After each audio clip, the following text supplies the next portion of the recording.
Hey guys, hello and welcome to Indo Football Infinity. तो आज इस वीडियो में हम इंडिया और ओमान के बीच में जो फ्रेंडली मैच था फीफा फ्रेंडली, उसके बारे में ही बात करेंगे। तो ये एक रिव्यू वीडियो होगा और मैंने इस वीडियो को 6 पार्ट में डिवाइड किया है। तो the parts are the playing 11, the first half, substitute on second half, how India played on second half, stats and the future of Indian football after this match.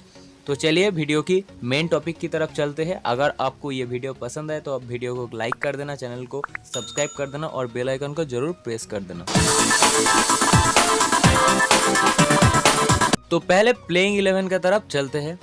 तो मेरा जो playing 11 मैं आपको provide करा था मेरा यूट्यूब चैनल पर, वहाँ से 8 खिलाड़ी ऐसा है जो इस इंडिया वर्सेस ओमान मैच में इंडिया के लिए स्टार्ट किया है। और उसमें से मैं जिन तीनों को सिलेक्ट नहीं करा था वो था Bipin Singh, Suresh and Jeakson. I choose Ishan as a striker and Manvir as a right wing, but Igor's team match goes with Manvir as a striker and he choose Bipin as a wing. और जो डिफेंसिव मिडफील्डर और आप कह सकते हैं कि नंबर 6 है, वहाँ पर मैंने आपुया को पहले से सिलेक्ट करा था, पर egos team match goes with Jeakson and उन्होंने थोड़ा अटैकिंग मिडफील्डर पे मैं यासिर के साथ गया था, पर उन्होंने सूरज के साथ गया। और जिसमें से 5 प्लेयर्स ने इस मैच में डेब्यू किया है, वो है आशुतोष मेहता, आकाश मिश्रा, जिक्सन, सुरेश एंड बिपिन सिंह। मैंने एज अ स्ट्राइकर ईशान को चूज़ करा था, पर ईगोस टीम मैच ने मनबीर को चूज़ करा है। और मनबीर सिर्फ ईगोस टीम मैच के अंडर नहीं, under Steven Constantine he was around the striking force, so he is obvious choice. और जहाँ पर हम लोगों का पोजीशन का प्लेयर मिल नहीं रहा है, जहाँ पर सेंटर फॉरवर्ड का स्ट्राइकर पोजीशन का प्लेयर नहीं मिल रहा है, तो वहाँ पर जो भी 2-3 प्लेयर निकल कर आ रहे हैं उनको पोजीशन मिलना बहुत ज़रूरी है। तो उन्होंने मनबीर के साथ गया। I am very impressed with it.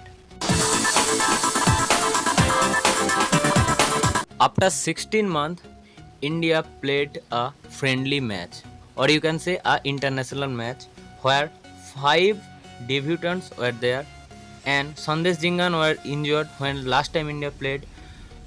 Amrinder Singh was played on Kings Cup against Thailand. That's also 2 years ago. And if you can see the gameplay of India in first half, you can see they played very defensively. और आप सब लोगों ये कह रहे हैं कि कहाँ मिडफील्ड था, कहाँ खेल रहा था, अटैकिंग जा ही नहीं रहा था, सिर्फ बॉक्स में डिफेंस कर रहा था, भागता बस कर रहा था। But you also have to see how Oman played. Oman played on a 4-2-4 formation and India played on a 4-2-3-1 और यू कैन से 4-3-3 फॉर्मेशन, बिकॉज दोनों नंबर 6 खेल रहा था, रॉलिन बॉर्जेस और जिक्सन।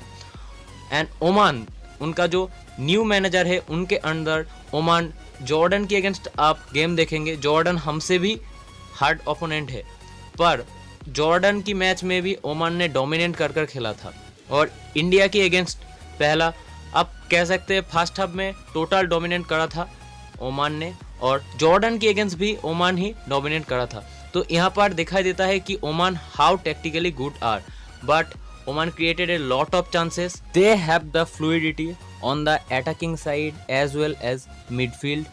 उनका जो प्लेयर्स था, जो विंग बैक्स था, उन्होंने उन लोगों जो साइड में रन होते हैं वो साइड में नहीं रन कर वो डायरेक्ट अंदर रन कर रहा था, और ये इंडियन डिफेंस के लिए बहुत डेंजरस साबित हो रहा था। और आप देखेंगे कि उनका जो विंगर्स था उन्होंने ही ज़्यादा से ज़्यादा चांसेस क्रिएट किया है, पर उनका जो साइड बैक है और आप कह सकते विंग बैक है वो अंदर आ रहा था। और हमारा जो अटैकिंग लाइन्स था, मनबीर सिंह, बिपिन, सुरेश और आशिक कुरुनियन, जब इन लोगों को बॉल मिल रहा था, जो स्पेस क्रिएट आप कह सकते हैं कि, और आप कह सकते हैं कि बॉल एक प्लेयर से और एक प्लेयर पर पास करे, ये थोड़ा डिफिकल्ट लग रहा था, क्योंकि ओमान जब अटैक कर रहा था वो बहुत फास्ट अटैक कर रहा था, और जब डिफेंस भी कर रहा था वो बहुत अटैक से ज़्यादा डिफेंस में आ रहा था, बहुत तेज़ी से। तो इसलिए स्पेस भी क्रिएट करना बहुत मुश्किल हो रहा था। बिपिन ने एक चांस उनको मिला बॉक्स पर उन्होंने उस बॉल को कंट्रोल नहीं कर पाया। और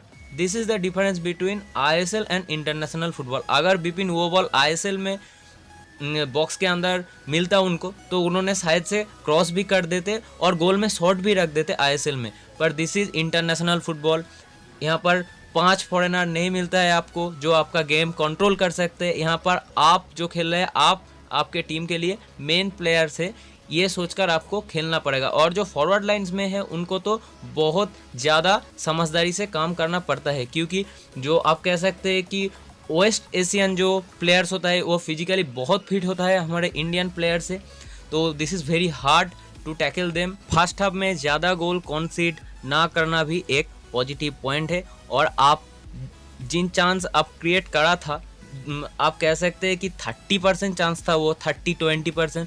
वहाँ पर अगर थोड़ा क्लिनिकल होता आपका अटैकिंग लाइन तो वहाँ से आप शायद से गोल में शॉट भी रख सकते थे, ऑन टारगेट शॉट भी रख सकते थे। आई विल नॉट से it's a good first half for India, but it's not that much of bad for India I think after playing 16 month away from international football. और अगर अमरिंदर के बारे में बात करें तो अमरिंदर को उतना कॉन्फिडेंस नहीं दिखाई दे रहा था। उन्होंने आईएसएल में बहुत अच्छा परफॉर्मेंस किया है, पर जब उन्होंने इंटरनेशनल फुटबॉल में आ रहा है और नेशनल टीम के लिए खेल रहा है, तब उनके ऊपर शायद से थोड़ा और भी प्रेशर होता है कि गुरप्रीत सिंह संधू है, अगर मैं इस मैच में परफॉर्मेंस नहीं कर पाऊंगा तो मुझे प्लेइंग 11 में चांस नहीं मिलेगा, तो ये सब प्रेशर है। पर उन्होंने एक पेनल्टी सेव कर आप कह सकते हैं, और उसके बाद थोड़ा कॉन्फिडेंस लगा। पर जब तक वो पेनल्टी नहीं हो रहा था और पेनल्टी के बाद भी थोड़ा फंबल उन्होंने किया है, और जो गोल इंडिया ने कंसीड किया है डिफेंसिव लैप्स में आप कह सकते हैं।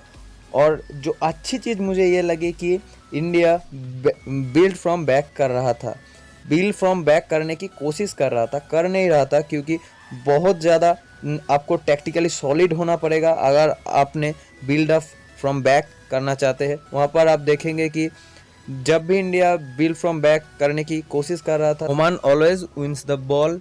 यू कैन से जो पेनल्टी इंडिया ने कंसीड करा है वो भी बिल्ड फ्रॉम बैक करने की कोशिश में हो रहा था, और जो गोल इंडिया ने कंसीड किया है वो काउंटर अटैक से ओमान ने स्कोर करा है। सो मेरे हिसाब से फर्स्ट हाफ उतना भी बुरा नहीं था। हाँ, हम लोगों ने चांस नहीं क्रिएट कर पाया। From the beginning of the second half, India made 2 substitutions. Apuya came in place of Raulin Borges and Renier Fernandez came in place of Jackson Singh. तो उन दोनों ने आकर जो डिफेंसिव मिडफील्ड और अटैकिंग लाइन के बीच जो लिंक अप होता है वो बहुत अच्छी तरह से दिखाई दिया। जो मिडफील्ड हो रहा था 4-5-1 फॉर्मेशन में, तो वहाँ से हाई प्रेसिंग मिडफील्ड आपको दिखाई दे, और जो ओमान का प्लेयर्स था जो उन्होंने स्पेस क्रिएट कर रहा था, वो स्पेस कहीं ना कहीं उनको मिल नहीं रहा था, और हाई प्रेसिंग की वजह से ओमान उतना आसानी से पास भी नहीं कर पा रहा था, और उन्होंने बॉल भी बहुत सारे खोए उस टाइम पर, और इंडिया ने बॉल अपने आप रखा और थोड़ा पासिंग भी स्टार्ट किया सेकेंड हाफ में। On second half I really impressed with Apuia, Rainier. Ashutosh Mehta first half में उतना अच्छा दिखाई नहीं दिया, उन्होंने बहुत मिस्टेक करा, और इंडिया जब भी बॉल अपने पास रखकर खेलना चाहते थे तब आशुतोष मेहता मिस्टेक कर रहा था, पर इगोस्टी मैच में ने उनको रखा, उनको सेकेंड हाफ में भी खिलाए, और उन्होंने एक बहुत अच्छा वहाँ पर पास बिपिन को दिया, और वहाँ से बिपिन एक बहुत अच्छा क्रॉस डाला मनबीर के लिए, और दोनों डिफेंडर के बीच में से मनबीर वहाँ से हेड में स्कोर कर दिया। तो एक चांस, एक goal, this is not easy for a striker. और मनबीर सिंह का जो चीज़ मुझे बहुत ही अच्छी लगी कि उन्होंने फाइनल थर्ड पर बॉल होल्ड कर रहा था, और जब इंडियन प्लेयर्स उस बॉल के करीब नहीं हो रहा था तो वो बॉल को होल्ड ही कर रहा था, और इंडियन प्लेयर्स को अच्छी तरह से पास करने के बाद वो अपना पोजीशन फिर से क्रिएट कर रहा था और स्पेस भी क्रिएट कर रहा था, just like modern strikers. So it's a good combination that Manvir is there for striking option after Sunil Chhetri, but he only scored one. He had to score a lot more to get that particular position.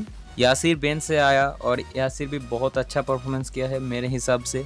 Oman ने भी बहुत सारे chances create करा है second half में, पर India also played really well on second half, और defensively India looks good on the second half. First half fumble कर रहा था, मैं आप लोगों को कह चुका हूँ।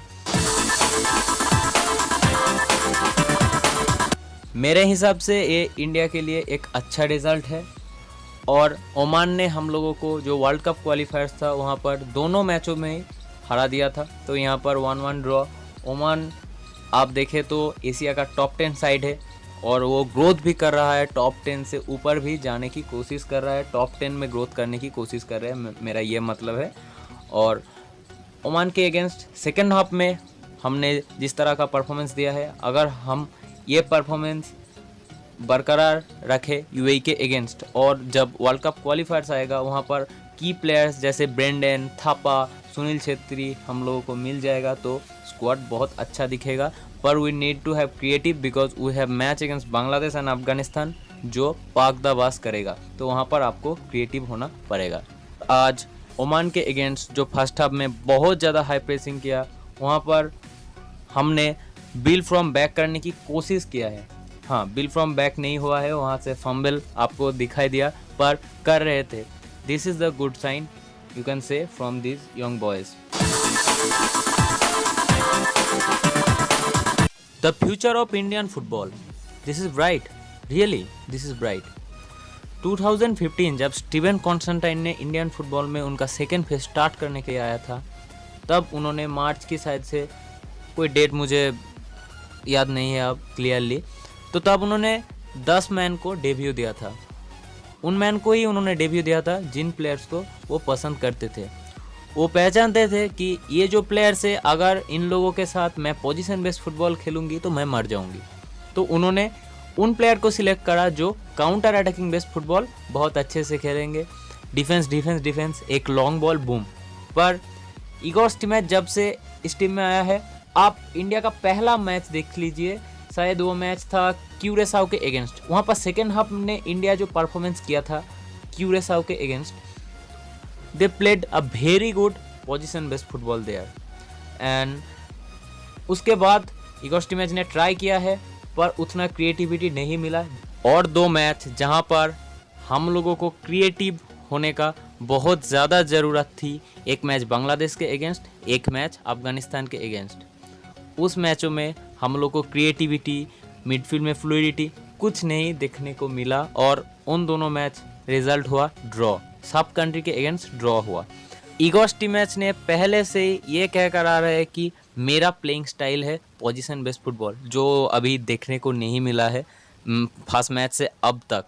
उन्होंने शायद 10-12 गेम भी पा चुके हैं पर उनका जो प्लेइंग स्टाइल है मुझे देखने को नहीं मिला। पर उन्होंने उस प्लेयर को सिलेक्ट कर रहा है और उन्होंने उसी प्लेयर को अपनी टीम पर प्लेस दे रहा है जो पोजीशन बेस्ड क्लब से आ रहा है, जो मुंबई से आ रहा है, जो आप कह सकते हैं हैदराबाद से आ रहा है। वहाँ पर जो मिडफील्डर होता है, वहाँ से जो भी अटैकिंग प्लेयर्स निकल कर आ रहा है और जो गोल मारेगा वो तो रहेगा ही इंडिया टीम में। तो उन्होंने ट्राई कर रहा है कि जो अंडर 17 का बॉयज़ है, जैसे आप देख लीजिए जिक्सन, सुरेश, अपुया, आकाश, ये जो यंग एज की प्लेयर है और जो अपनी इंडियन यंग टीम में अंडर 16, अंडर 18 जहाँ पर इंडिया पोजीशन बेस्ड फुटबॉल खेलता है, वहाँ से प्लेयर को वो उठाकर अपनी टीम में डाल रहा है जो आईएसएल में परफॉर्मेंस किया है।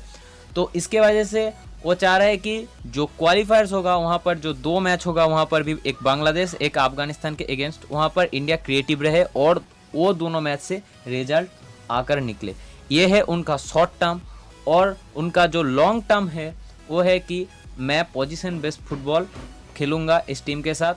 तो उनका प्लान यही है कि वो जो प्लेयर्स विद द बॉल काम एंड कूल है, जो पोजीशन बेस्ड फुटबॉल खेलना जानते हैं, जो क्लब फुटबॉल में पोजीशन बेस्ड फुटबॉल खेल रहा है, उसके साथ ही वो जाने की कोशिश कर रहे हैं। और इसीलिए उन्होंने 10 प्लेयर्स को इस मैच में डेब्यू दिया है और ये फ्रेंडली मैचेस है। तो यूएई के अगेंस्ट जिन प्लेयर ने अभी तक नहीं खेला है तो शायद से उन प्लेयर के साथ भी वो जाएंगे नेक्स्ट मैच में। तो यूएई का जो स्ट्रॉन्ग पॉइंट होगा, जो प्लेइंग 11 होगा यूएई के अगेंस्ट इंडिया का, तो उसके लिए तो एक डिटेल्स वीडियो आएगा ही। तो अगर आपने इस वीडियो को लाइक किया है, वीडियो बहुत ज़्यादा बड़ा हो गया है, आई एम सॉरी, मैं वीडियो बना नहीं पाया 2 दिन से। So if you like the video, make sure that you press the like button, subscribe to the channel and press the bell icon for future update.